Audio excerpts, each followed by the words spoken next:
that encompasses it all, from an academic and social development perspective. So trying to teach them in giving back. And one of the things that I like to do is definitely get involved with Carver High School, because they're close by where we are. And some of them have siblings that attend Carver High School. But the good thing of having siblings in the program is, whereas they may bicker at home when it comes to helping with homework, I make sure that that sibling that's here sits with that child, with each other, so they can learn to listen and help each other. So I hope you didn't lose your question. Oh no, I haven't. Okay. Thank you. This question is, where do your boundaries begin and where do they end? Geographically or? Geographically. Within this area, I've been talking to Mineral Springs Middle School. As a matter of fact, the child that mother is dying attends Mineral Springs Middle, but the conversation has started even before then. I was in conversation with Mineral Springs Elementary School before, but I don't take no very well. They said they had an after-school program already. So I just give them a little time, and then I'm going to go back. And we're going to go do it again, kind of thing. Because no just is not in my vocabulary, really. I just think there's another avenue that I'll take. But also, we're wanting to reach out to Walkertown. So the schools that are within this area from middle, high school, and elementary is kind of like where we're looking to expand it. The ones that's come from other areas, such as Petrie and Rural Hall, that's because they've heard about the program and had called and asked, I can bring mine, do you mind if I bring them by, and what have you, so. I think part of this project would be to make a strong outreach effort to the Place Matters neighborhood to be sure that we were inviting individuals and families, children that are living within those boundaries to participate in the program and the after-school care and the summer program. Okay, help me with the connection between Work Family Resource and TURN. I think I understand what TURN offers. Right. But what is Work Family Resources Okay. So linkage?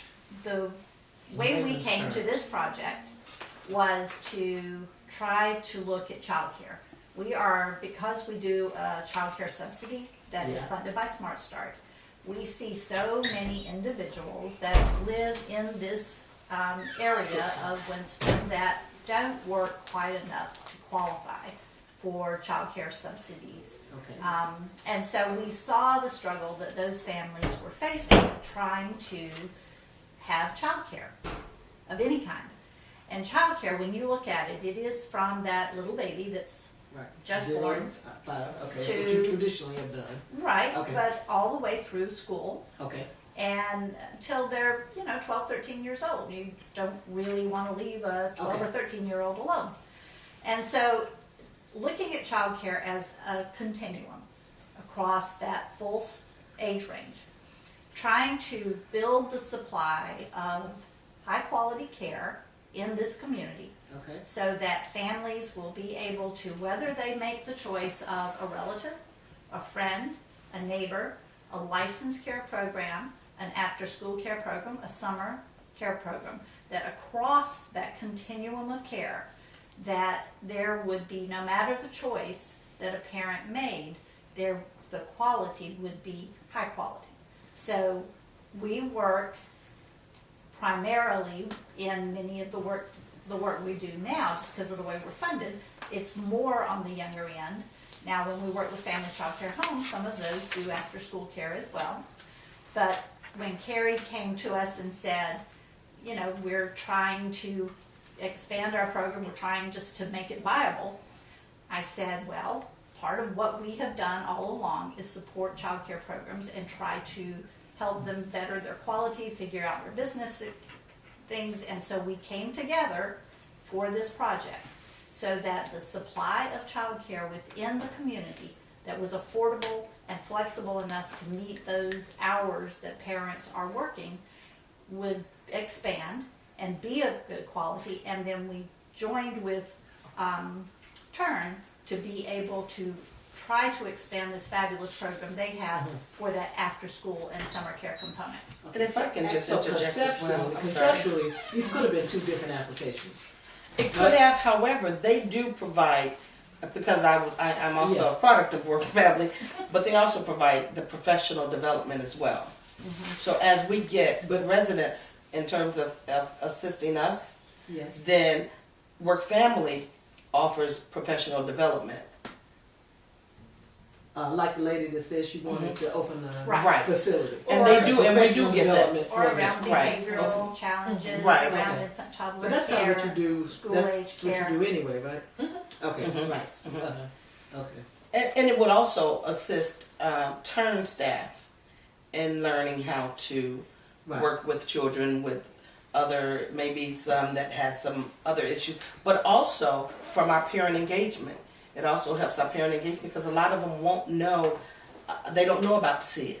They don't know what to do. They don't know that it's stomach to play and back to sleep kind of thing. So I have one parent she's 35 years old, she has 8 children. So it will help them in terms of understanding first aid or knowing what to do if that child gets in a crisis and stops breathing or what have you. So having Work Family come in and do some professional development for not just the staff but also parents would be beneficial to With us. this application, because y'all don't do that now, right?